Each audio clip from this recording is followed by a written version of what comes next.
Hi, sweeties. How are you doing? Welcome to Seminary. Thank you so much for the support. Hope you all are doing great. So I came across this sister's video, and please kindly subscribe to her TikTok channel, her TikTok. Make sure you're following, please.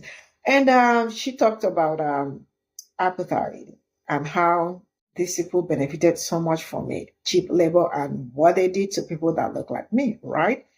And why I was like, I saw a video where Donald Trump was talking to a South African president about what South Afrikaners, white South Afrikaners, what they are going through in the hands of Black South Africans.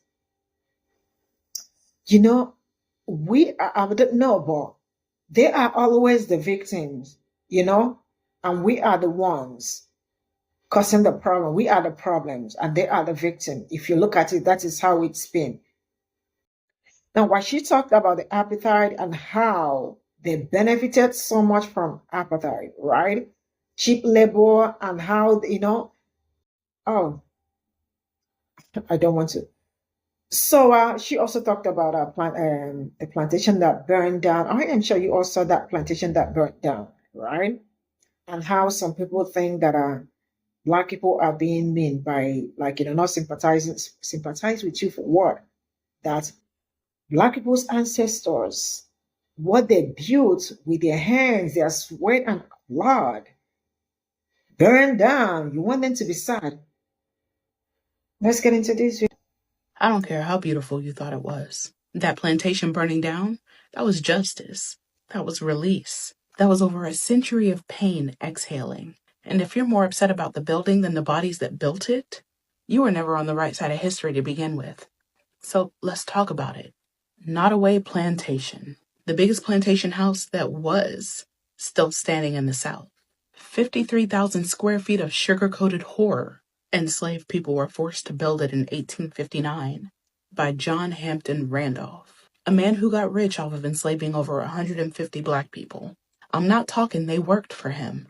I'm talking full ownership. People with families, names, dreams, all stolen, stripped down, and used. He had that house built to show off. It had gas lighting, hot and cold water, and imported marble in 1859. Meanwhile, the folks who actually built it, they were out in the cane fields breaking their backs from sunup to sundown. No rest, no pay, no freedom, just labor and loss. And when slavery ended, he didn't stop exploiting them. He kept that land going with the same people, now trapped in poverty instead of chains. But here's where it gets disgusting. If we fast forward 100 years, Nottoway becomes a resort, a place you could throw a wedding, a party, a brunch. People literally clink champagne glasses on the same grounds where babies were ripped from their mothers. They turned that plantation into a tourist attraction and never once centered the people who were forced to build it. The tour guides didn't say their names. The website didn't tell their stories. It just showed white columns and rose gardens, like the screams weren't still echoing under the floorboards. That plantation was not preserved history. It was a lie dressed up in chandeliers and white linens, a lie that let people pretend that slavery was just a dark chapter instead of the foundation. When I saw it burning, that wasn't a tragedy. That was a reckoning. That was the land finally saying enough. And that was the ancestors saying, we're finally done being trapped here. You want to talk about sacred ground? Let the fire be the memorial. Because honestly, that place shouldn't have been standing in 2025. That was a living insult. And for the people who are crying over it, why weren't you crying for the people that it erased? Why weren't you crying for the children that were born into bondage there? For the women that were assaulted in the shadows of those white columns? For the men whose names never made it into the records? You're mourning wood and brick. I'm mourning generation. I hope the fire cracked that sky wide open. I hope the ancestors saw it from wherever they are and said, we can go now.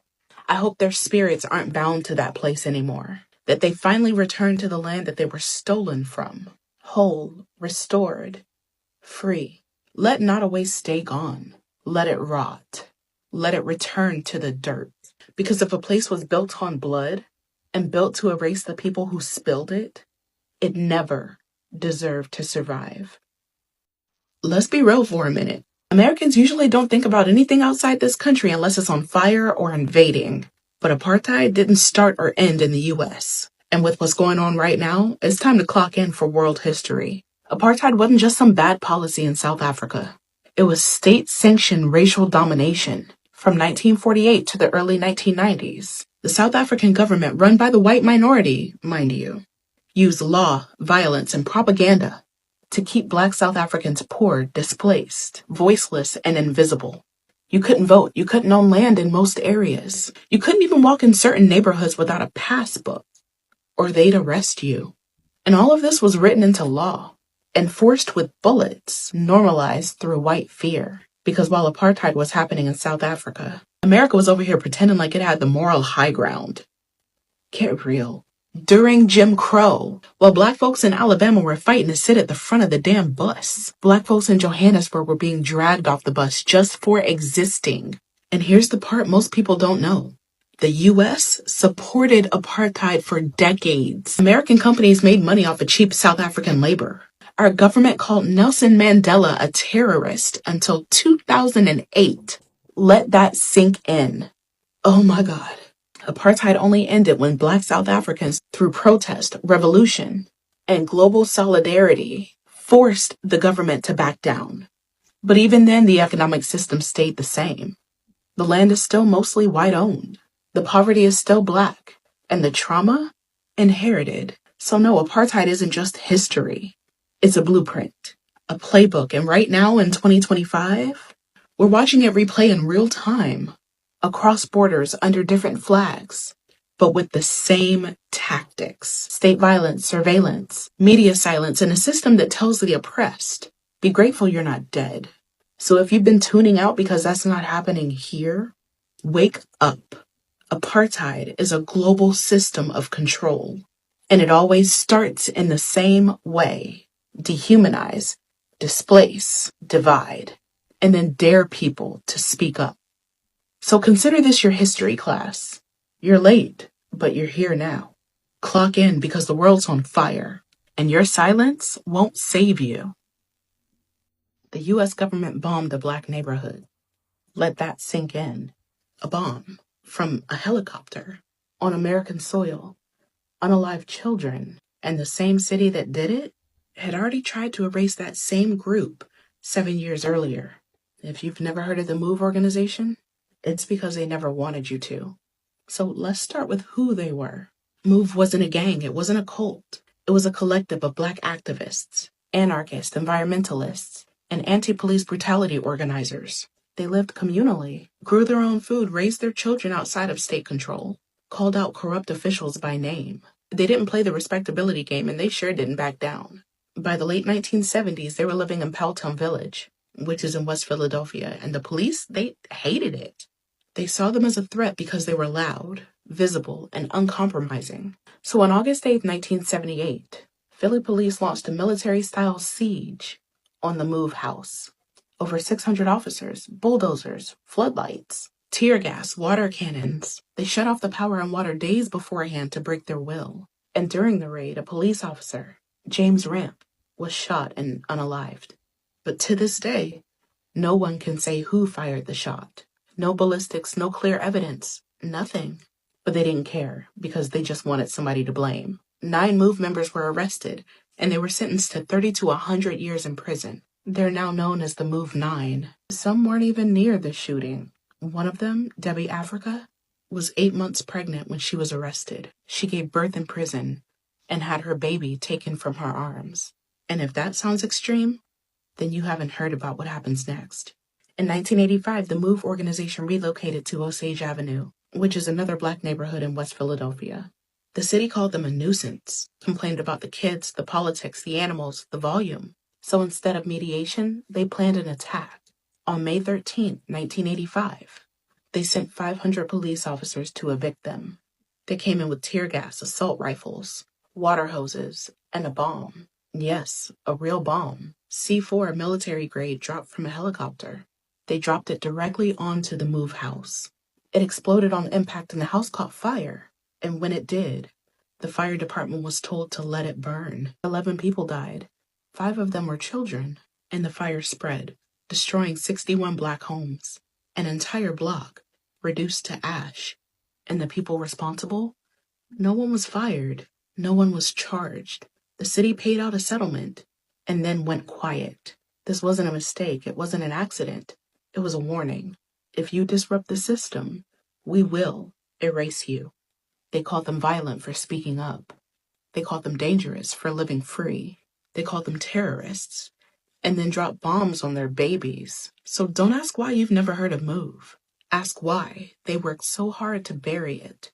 This country will teach you about foreign threats, but won't teach you about the bomb that it dropped on black families in Philadelphia. That bomb wasn't just meant for MOVE. It was meant for all of us who refused to be quiet. And the system that dropped it, still here, still funded, still aiming. Ever heard of a man who tried to build a secret army of enslaved black people? No? Of course, we know that's not a coincidence. It's by design. Meet Moses Dixon, and his name doesn't show up in your history books because he was ready to fight for their freedom if this country refused to end slavery. That's not a metaphor. That's a documented fact. Moses Dixon was born free in 1824 in Cincinnati, Ohio. He started working as a barber and a traveling preacher, which became the perfect cover for organizing enslaved black people across multiple states. At just 22 years old, he founded the Knights of Liberty, a covert all-black resistance network of over 47,000 trained men. Let me say that again, 47,000 trained, organized, ready to rise up and fight if the U.S. government didn't abolish slavery. This wasn't chaos. It was coordinated black power. They had codes, cells, plans, weapons. And if the Emancipation Proclamation never came, they were ready to burn this country down to free themselves. But Dixon wasn't reckless. He waited, watched, calculated. And when he saw war coming, he shifted strategy. He turned the Knights of Liberty into a liberation network, part underground railroad and part intelligence agency. He helped enslaved people escape, hide, or organize. He wasn't just fighting slavery. He was redesigning freedom on his own terms. And after the Civil War, he kept going. He co-founded Lincoln University in Missouri, started schools, supported civil rights, and served in the AME Church. Because freedom isn't just about escape. It's about structure, stability, future. Moses Dixon wasn't just hoping for liberation. He built it in secret, trained it, protected it, and passed it on. So why don't they teach you about him? Because Dixon proved that black people weren't just victims of slavery. They were architects of their own liberation. And America has never liked that truth. Say his name. Moses Dixon. This is all I got from this video, and a very big shout out to her. I decided not to add any other person's video to it because, she is such a great. She does this amazingly well. That's why I decided to put just only her video, and it's very educative at the same time. So I am going to start with the plantation that burned, and because I didn't want to add other people's stitches, that's why I also did not put other people's opinion on the plantation that burned down to the ground. Okay, so I am for those that are also following the other channel, I am very sure you all saw it there. And something that I wanted to know is that our ancestors did a great job. Your ancestors did a very good job. And I wish it can burn again and the rest burn to ground, that it cannot be rebuilt again. Because some people's sweat and blood, became a cottage, according to them, cottage, where they go to have brunch, where they go for excursion, where they go for, something, weddings, where they go to do something, not even for my own people, but for them. Your ancestors' blood. And they think black people will be trying to show sympathy for what? What kind of sympathy do you want black people? Because I saw some of them saying why are black people rejoicing over the burning of the plantation? So you want them to be sad over what? I am happy we are happy that it happened. I'm not going to lie about this particular one or trying to maybe no. It has happened, and we continue. More will still happen. Because the moment you all decided that some people's sweat, some people's blood, some people's handwork is something that you are going to talk into a joke, something drastic will start happening, and it's already happening. Yeah. You all thought it was a joke, that it was burning, and it got completely burned. So let's see where some of you will have your dream wedding, because I just do not understand some people's mindset or how these people reason, but that is who they are, right? The fact that majority of them know how distasteful it is or how black people frown at it. You always see them. I don't know. It's like something they fetishize, you know. They want to have a plantation wed. Like, what do you mean? Where some people, I mean, if only they knew, oh geez, how hot the ground, the sand, the land is. Because a lot of people, a lot of things happen to people that look like me there. You know, some of them were also unalive there and buried there too.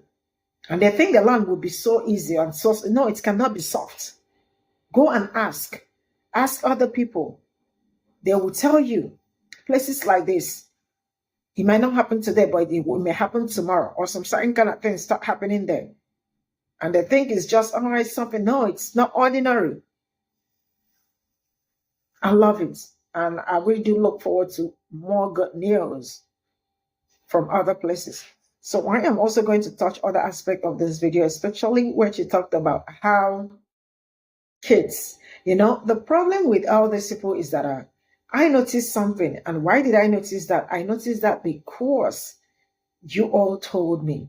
At first, I thought it was just like, you know, them being mad, maybe not okay that you are sad or something.